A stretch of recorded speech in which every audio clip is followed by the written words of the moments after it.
మంత్రి పొంగులేటి శ్రీనివాసరెడ్డి సంచలన వ్యాఖ్యలు చేశారు. గతంలో మాత్రమే కాకుండా ప్రభుత్వంలో కూడా ఫోన్ ట్యాపింగ్ జరుగుతుందని పేర్కొనడం పైన దుమారం రేపుతోంది.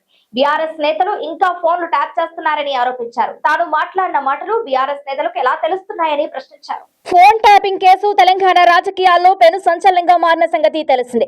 ఈ కేసులో అప్పటి అధికారులతో పాటు గత ప్రభుత్వం, ప్రతిపక్షాలు, జర్నలిస్టులు, సినిమా సెలబ్రిటీల ఫోన్లను ట్యాప్ చేస్తుందంటూ అధికార కాంగ్రెస్ పార్టీ కేసు నమోదు చేసి విచారణ జరిపిస్తోంది. ఈ ఫోన్ ట్యాపింగ్ కేసును తీవ్రంగా పరిగణించిన రేవంత్ రెడ్డి సర్కార్ విచారణ కోసం స్పెషల్ ఇన్వెస్టిగేషన్ టీమ్ ను కూడా ఏర్పాటు చేసింది. ఈ సీట్ గతంలో పనిచేసిన అధికారులతో పాటు బీఆర్ఎస్ నేతలు కేసీఆర్, కేటీఆర్, హరీష్ రావు, సంతోష్ రావులను విచారణ జరిపింది. ఈ నేపథ్యంలోనే ఈ ఫోన్ ట్యాపింగ్ కేసు గురించి తాజాగా తెలంగాణ మంత్రి పొంగులేటి శ్రీనివాసరెడ్డి చేసిన వ్యాఖ్యలు సంచలనంగా మారాయి. గతంలో అధికారంలో ఉన్న బీఆర్ఎస్ చేసిన అక్రమ ఫోన్ ట్యాపింగ్ ను ఇప్పటికీ ఆ పార్టీ నేతలు కొనసాగిస్తూనే ఉన్నారని మంత్రి పొంగులేటి ఆరోపించారు.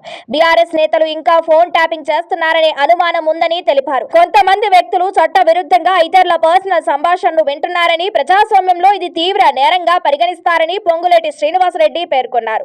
టెక్నాలజీని తప్పుడు విధానాలను ఉపయోగిస్తూ రాజ్యాంగ విరుద్ధమైన చర్యలకు పాల్పడుతున్నారని తీవ్ర ఆగ్రహం వ్యక్తం చేశారు. అయితే తాను కేవలం ఆరోపణలు మాత్రమే కావని పేర్కొన్న పొంగులేటి తాను ఖమ్మం జిల్లా ఉద్యోగ సంఘాల నేతలతో మాట్లాడిన ఫోన్ కాల్ వివరాలు బీఆర్ఎస్ ఎమ్మెల్సీ తాతా మధుకు ఎలా తెలిసాయని ప్రశ్నించారు. ఇప్పటికీ బీఆర్ఎస్ ఫోన్ ట్యాపింగ్ చేస్తుంది అనటానికి ఇదే సాక్ష్యమని తెలిపారు. తమ సొంత పార్టీ కార్పొరేటర్లతో తాను నిర్వహించిన కాన్ఫరెన్స్ కాల్లో తాను ఏం మాట్లాడాను అనేది ట్యాపింగ్ చేసి విన్నారని ఆరోపించారు. తాను ఉద్యోగ సంఘం నేతలతో మాట్లాడిన మాటలను వారు ఎలా విన్నారో విచారణ చేస్తామని వెల్లడించారు. బీఆర్ఎస్ అగ్రనేతల వద్ద ఇంకా ఫోన్ ట్యాపింగ్ చేసే డివైస్లు ఉన్నాయని పొంగులేటి ఆరోపిస్తున్నారు. ఇక ఈ ఫోన్ ట్యాపింగ్ వ్యవహారాన్ని తమ కాంగ్రెస్ ప్రభుత్వం సీరియస్ గా తీసుకుంటుందని మంత్రి పొంగులేటి తెలిపారు. గులాబీ నేతలు ఏ మామిడి తోటలను, ఫామ్ హౌస్లను ఫోన్ ట్యాపింగ్ డివైస్లను పెట్టి అక్రమంగా ఫోన్ కాల్స్ రికార్డ్ చేస్తున్నారని, వాటిపై దర్యాప్తు చేపట్టి నిందితులను గుర్తించి వారిపై చట్టపరమైన కఠిన చర్యలు తీసుకుంటామని ఈ సందర్భంగా ఆయన తీవ్ర హెచ్చరికలు చేశారు. అధికారంలో ఉన్నప్పుడు ప్రతిపక్ష నేతలు, న్యాయమూర్తులు, బిజినెస్ మ్యాన్లు, జర్నలిస్టులు, సెలబ్రిటీలు, చివరికి భార్యాభర్తల ఫోన్లను కూడా బీఆర్ఎస్ నేతలు అప్పట్లో ఫోన్ ట్యాప్ చేశారని ఆరోపించారు.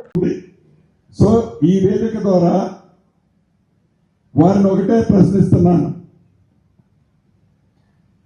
ఏవైతే ఫోన్ ట్యాపింగ్ జరిగింది అని పదే పదే సుప్రీంకోర్టు జడ్జిల దగ్గర నుంచి, ఆనరబుల్ హైకోర్టు జడ్జిల దగ్గర నుంచి, సామాన్య కుటుంబ సభ్యుల దగ్గర నుంచి, చివరికి భార్య భర్తల దగ్గర నుంచి తన సొంత కూతురు ఫోను, తన సొంత అల్లుడి ఫోను ట్యాప్ చేశామని కేంద్ర ప్రభుత్వంలోని మంత్రులు, రాష్ట్రంలోని అనేక మంది ప్రముఖులు ఆనాడు గగ్గోలు పెట్టింది నిజం ఎంతైతే ఉందో, ఆ ఫోన్ ట్యాపింగ్ సంబంధించిన ఎక్విప్మెంట్లు ఇంకా వీరి దగ్గర ఉన్నట్లు నాకు అనిపిస్తుంది.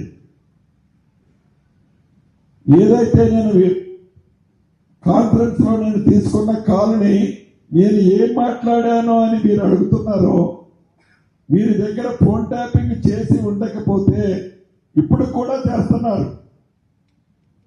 దీన్ని బట్టి ప్రభుత్వం సీరియస్ గా తీసుకుంటుంది. ఈ ఫోన్ ట్యాపింగ్ ఎక్విప్మెంట్ ఇంకా ఉన్నది అని నిర్ధారణ అవుతుంది. కాబట్టి తప్పకుండా ఈ ఫోన్ ట్యాపింగ్ సంబంధించిన దాంట్లో వీరి పాత్ర ఏముందో కూడా ఈ ప్రభుత్వం ఓపెన్ చేస్తుంది.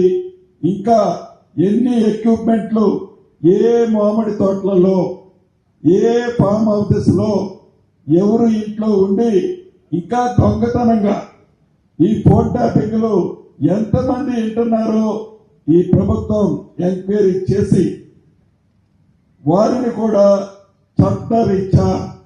చట్టరీత్యా తగు చర్యలు వారి మీద కూడా తీసుకోవడం జరుగుతుంది.